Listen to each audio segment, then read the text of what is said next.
10 জনের দল নিয়ে আর্জেন্টিনাকে নাকানি চুবানি খাইয়েছে সুইজারল্যান্ড। প্রায় 1 ঘন্টার সময় আর্জেন্টিনা খেলেছে 10 জনের বিপক্ষে, তবুও গোল পেয়েছে 113তম মিনিটে। আর্জেন্টিনা ও সুইজারল্যান্ডের নাটকীয় ম্যাচ নিয়ে থাকছে প্রতিবেদন। বিশ্বকাপের কোয়ার্টার ফাইনালে আর্জেন্টিনা ও সুইজারল্যান্ডের লড়াই জমে উঠেছিল চরম নাটকীয়তায়। প্রথমার্ধে অ্যালেক্সিস ম্যাকালিস্টারের গোলে এগিয়েছিল বর্তমান বিশ্ব চ্যাম্পিয়নরা, তবে দ্বিতীয়ার্ধে ডান এন্ড্রয়ের গোলে সমতায় ফিরে সুইজারল্যান্ড। ম্যাচ যখন নতুন করে উত্তেজনার চূড়ায়, ঠিক তখনই লাল কার্ডের ঘটনায় পাল্টে যায় পুরো সমীকরণ। 72 মিনিটে ব্রিল এমবোলো মাঠ ছাড়ায় শেষ প্রায় 20 মিনিট 10 জনের দল নিয়েই খেলতে হয় সুইচদের। কনসাস সিটির ম্যাচে প্রথমার্ধে সুযোগ কাজে লাগিয়ে এগিয়ে যায় আর্জেন্টিনা। লিওনেল মেসির নিখুঁত কর্নার থেকে দুর্দান্ত হেডে জালের দেখা পান অ্যালেক্সিস ম্যাকালিস্টার। গোলের পর সুইজারল্যান্ড বলের দখল ধরে রাখলেও সংগঠিত রক্ষণ ও দ্রুত পাল্টা আক্রমণে প্রতিপক্ষকে চাপে রাখে লিওনেল স্কালোনির দল। বিরতির পর ম্যাচের গতি আরও বেড়ে যায়। 50তম মিনিটে মেসির দারুণ থ্রু পাসে ডান প্রান্ত দিয়ে উঠে আসেন নাহুয়েল মলিনা, তবে বক্সে ঢুকে নেয়া তার শট লক্ষ্যভ্রষ্ট হয়।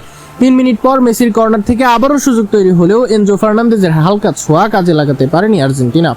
অন্যদিকে গোল শুধে মরিয়া হয়ে ওঠে সুইজারল্যান্ড। 65তম মিনিটে ডান এন্ডয়ের শক্তিশালী হেড অসাধারণ দক্ষতায় ফিরিয়ে দেন এমিলিয়ানো মার্টিনেজ।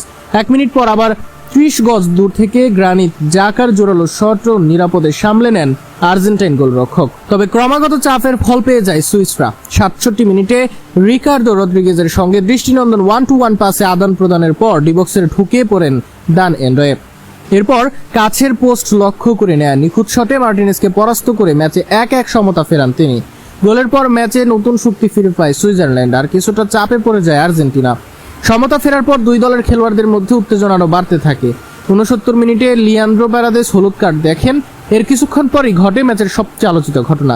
প্যারাদেসের সঙ্গে সংঘর্ষে রেফারির প্রথম সিদ্ধান্ত দিলেও ভিডিও সহকারে রেফারির পরামর্শে পুনরায় ঘটনাটি পর্যবেক্ষণ করেন।